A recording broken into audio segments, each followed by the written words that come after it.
एक माँ और ठंड की रात, टोनी चिड़िया और कौवा। अपनी मम्मा को बताए बिना जग्गू गधे के साथ झरने पर चला जाता है। अगर तुम झरने के पानी में नहाओ तो मैं तुम्हें अपना अमरूद दूंगा। मैं कर सकता हूँ, मैं हर रोज ठंडे पानी से नहाता हूँ। देखना, मैं झरने के ठंडे पानी में नहा सकता हूँ। ऐसे कहते हुए कुकू झरने के ठंडे पानी के नीचे खड़ा हो जाता है। थोड़ी देर बाद कुकू ठंड से कांपने लगता है और पानी से बाहर आकर जग्गू से कहता है, लो लो लो, अब मेरा अमरूद मुझे दो। ये अमरूद तो मैं घर जाकर खाऊंगा। ऐसे कहते हुए जग्गू कौवा वहाँ से उड़ जाता है। मुझे ठंडे पानी ने खड़ा भी किया और अमरूद भी नहीं दिया। जग्गू छोटा है। कुकू बेटा, आपके पंख भीगे हुए हैं, क्या ठंडे पानी से नहा कर आए हो? कुकू झूठ बोलता है। नहीं नहीं मम्मा, मैं जा रहा था कि जग्गू ने मुझ पर पानी गिरा दिया। कुकू दाना खाता है और घोंसले में लेट जाता है। आज कुकू कोई बात नहीं करता, वो चुप करके लेट जाता है। कुकू बेटा, क्या आपकी सेहत ठीक है? हाँ मम्मा, बस मेरे शरीर में दर्द है। आधी रात हो जाती है। आधी रात के बाद कुकू रोने लग जाता है। मम्मा मम्मा, मेरे पंखों में बहुत दर्द हो रहा है। मम्मा चिड़िया भी उड़ जाती है। कुकू बेटा, आपको तो बहुत तेज बुखार है, घर में बुखार की दवा भी नहीं है। मम्मा चिड़िया परेशान हो जाती है। कुकू कांप रहा था और रोए जा रहा था। मम्मा चिड़िया खिड़की से बाहर देखती है। हवा तेज थी। तेज हवा का शोर था जंगल में। बेटा चुप कर जाओ, आप ये दूसरा कंबल भी ऊपर ले लो और मैं आपके लिए दवा लेकर आती हूँ। मम्मा चिड़िया अपना कंबल भी अपने बेटे के ऊपर दे देती है और अपने घर से निकलती है। हवा सनसन कर रही थी और इतनी ठंडी के खून जमा देने वाली। हल्की हल्की फोक से मम्मा चिड़िया के पंख भीग रहे थे। कवे कवे भैया, दरवाजा खोलिए। ये कौन है इस समय? शायद पड़ोसन चिड़िया है, मैं देखता हूँ। कालू कौवा दरवाजा खोलता है। चिड़िया, तुम इस वक्त क्या हुआ? सब ठीक तो है? कालू भैया, मेरे बेटे को तेज बुखार है और घर में बुखार की दवा भी नहीं है। इससे पहले कि कालू कौवा कोई बात करता, अंदर से उसकी पत्नी गोरी कौवी बाहर आती है। तेरे बेटे को बुखार है तो क्या हम डॉक्टर हैं? इस समय हमारी नींद खराब करने क्यों आ गई हो? गोरी, तुम अंदर जाओ। चिड़िया बहन, बुखार की दवा तो बुलबुल से मिलेगी और बुलबुल का घर दूसरे जंगल में है। हाँ कौवे भैया, मैं इसीलिए आपके पास आई। क्या आप मेरे साथ जा सकते हैं? ठंड बहुत है, रुको मैं अपना मफलर और टोपी उठा लूं। कालू अपने घर से मफलर और टोपी लेता है और चिड़िया के साथ चल देता है। ये भी पागल ही है जो रात के हिस्से में चिड़िया के साथ चला गया है। मैं तो आराम से सोने जा रही हूँ। गोरी कौवी आराम से घर जाकर सो जाती। चिड़िया और कौवा उड़ते उड़ते दूसरे जंगल पहुँच जाते हैं। उन दोनों के पंख ठंड से जम चुके थे। दूसरे जंगल में उन्हें एक जगह आग जलती हुई दिखाई देती है। चिड़िया और कौवा अपने पंख गर्म करने के लिए थोड़ी देर के लिए वहाँ रुकते हैं। आग के पास एक बूढ़ी फाख्ता बैठी हुई थी। माँ जी, आप यहाँ बैठी हुई हैं, क्या आपका घर नहीं है? नहीं बेटी, मेरा घर कल की तेज हवा से टूट गया था। मैं कल से यहाँ ही आग जला कर बैठी हुई हूँ। माँ जी, ऐसे तो आप ठंड से मर जाओगी। बेटा कौवे, मैं बूढ़ी फाख्ता और कर भी क्या सकती हूँ। ना तो मैं घर बना सकती हूँ और ना ही कोई मुझे अपने घर में रखने को तैयार है। माँ जी, हम मेरे बेटे की दवा लेने जा रहे हैं। हम दवा ले आए तो आप मेरे साथ मेरे घर में चली जाना। मैं रखूंगी आपको अपने घर में। चिड़िया बेटी, तुम बहुत अच्छी हो। ऊपर वाला तुम्हारी मुश्किल आसान करेगा। मम्मा चिड़िया और कौवा वहाँ से उड़ते हैं। थोड़ी ही दूर बुलबुल का घर था। मम्मा चिड़िया बुलबुल के घर के दरवाजे पर दस्तक देती है। बुलबुल जल्दी ही दरवाजा खोल देती है।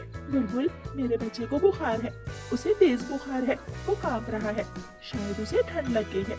इन दिनों ठंड बहुत बढ़ गई है और बच्चों को तो ठंड से बहुत जल्दी बुखार हो जाता है। बुलबुल अपने घर से बुखार दूर करने वाली दवा लेकर आती है और चिड़िया को दे देती है। बुलबुल बहन, तुम्हारा बहुत बहुत शुक्रिया जो इतनी रात को आपने हमें खाली हाथ वापस नहीं भेजा। कौवे भैया, मैं सारा दिन फूलों से रस इकट्ठा करती हूँ, सिर्फ दूसरों की मदद करने के लिए, क्योंकि अपने लिए तो सभी जीते हैं। मजा तो यही है कि पक्षी दूसरों के लिए भी कुछ करे। चिड़िया और कौवा बुलबुल को धन्यवाद बोलकर दवा लेकर वहाँ से उड़ते हैं और सीधे बूढ़ी फाख्ता के पास आ जाते हैं। माँ जी, हमारे तो पंख ठंड से जम रहे हैं, हम थोड़ी देर आग से अपने पंख गर्म कर लें, फिर हम उड़ते हैं। बेटी, क्या आपको अपने बेटे के लिए दवा मिल गई? हाँ माँ जी, दवा तो मैं ले आई हूँ। कौवा और चिड़िया आग के पास होकर बैठ जाते हैं और अपने पंख गर्म कर लेते हैं। अब चले माँ जी, आप भी हमारे साथ चलें। हमारे घर में गर्म कंबल भी है और घोंसला भी। चिड़िया और कौवा बूढ़ी फाख्ता को साथ लेकर वापस उड़ते हैं। रानो, अब मैं घर जाता हूँ। गोरी मेरे लिए परेशान होगी। रवि भैया, मैं आपका ये एहसान हमेशा याद रखूंगी। और रानो चिड़िया बूढ़ी फाख्ता को अपने साथ लेकर अपने घर पहुँच जाती है। कुकू सो रहा था, लेकिन उसका शरीर बुरी तरह बुखार से जल रहा था। माँ जी, आप इस घोंसले में लेट जाएं। बेटी, आप अपने बेटे को देखें, मेरी चिंता ना करें। फिर मम्मा चिड़िया अपने बेटे कुकू को दवा के 2 कतरे पिलाती है। मम्मा, मम्मा, मेरी टांगों में भी बहुत दर्द हो रहा है। बेटा, ये दवा पी है ना, अब आप ठीक हो जाओगे। सुबह हो जाती है। हवा रुक गई थी और सूरज की पहली ही किरण से ठंड में कमी आ गई थी। धूप निकल आती है। मम्मा चिड़िया अभी तक सोई हुई थी और बूढ़ी माँ फाख्ता रसोई में रोटी बना रही थी। कुकू बूढ़ी माँ फाख्ता के पास बैठा हुआ था। दादी माँ, अब आप हमेशा हमारे साथ ही रहेंगी ना? हाँ बेटा, मुझे परिवार मिल गया और अपनों का प्यार भी। जब माँ चिड़िया की आँख खुलती है तो वो रसोई में आती है। माँ जी, आप यहाँ रसोई में? हाँ बेटी, आप सारी रात जागती रही हो। कुकू बेटे को भूख लगी हुई थी। मैंने रसोई में आटा देखा तो सोचा कि मैं रोटी बना लेती हूँ। माँ जी, आज तो मुझे ऐसे लगा जैसे मेरी अपनी माँ फिर से घर में लौट आई हो। और चिड़िया बेटी, आपसे मिलकर मुझे ऐसे लगा जैसे मुझे मेरी बेटी मिल गई हो। फिर वह बूढ़ी फाख्ता हमेशा चिड़िया के साथ ही रहती है। प्यारे दोस्तों, एक दूसरे की मदद करने से मुश्किलें आसान हो जाती हैं। इसलिए हमेशा दुख सुख में एक दूसरे का साथ दें। आपका धन्यवाद। रानो चिड़िया की ऐसी कहानियाँ सुनने के लिए YouTube सर्च बार में रानो चिड़िया की कहानी लिखें या फिर ये बटन दबाकर बोलकर कहें रानो चिड़िया की कहानी। जंगल में सावन का मौसम चल रहा था। कई दिनों से बारिशें लगी हुई थीं। सभी पक्षी अपने अपने घरों में बैठे बारिश का आनंद ले रहे थे। कालू कौवा और गोरी कौवी भी उसी जंगल में रहते थे। कालू, ओए कालू, मुझे जोरों की भूख लगी है। जाओ और मेरे लिए कुछ खाने को लेकर आओ।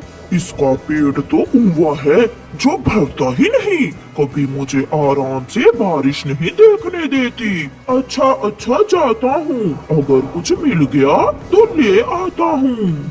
ऐसा कहते हुए कालू कौवा अपने घर से निकलता है।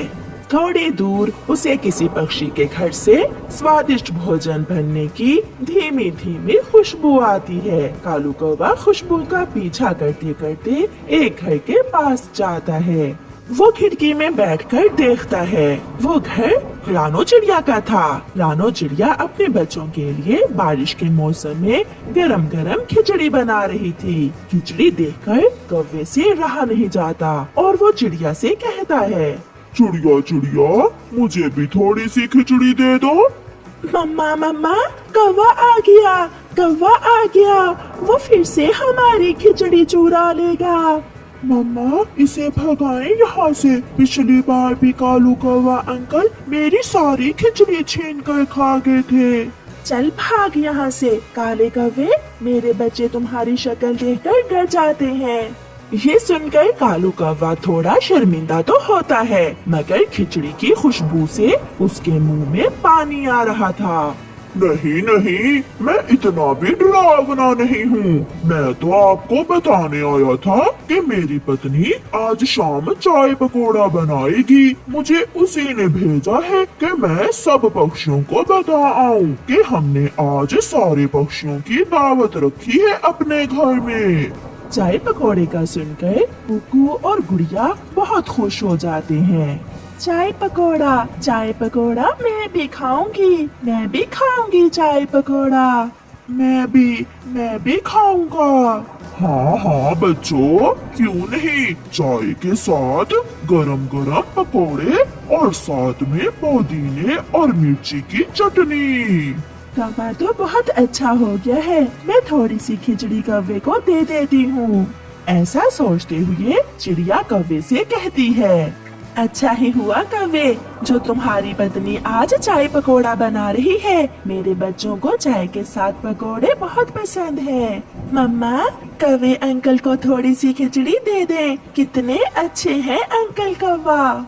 फिर चिड़िया कौवे को थोड़ी सी खिचड़ी एक प्याले में डालकर दे देती है, जिसे उठाकर कौवा झट से वहाँ से भाग जाता है। बेरी के पेड़ पर बैठकर कालू कौवा मजे मजे से खिचड़ी खाता है। खिचड़ी बहुत स्वादिष्ट थी, इसलिए वो तो सारी खिचड़ी ही खा लेता है।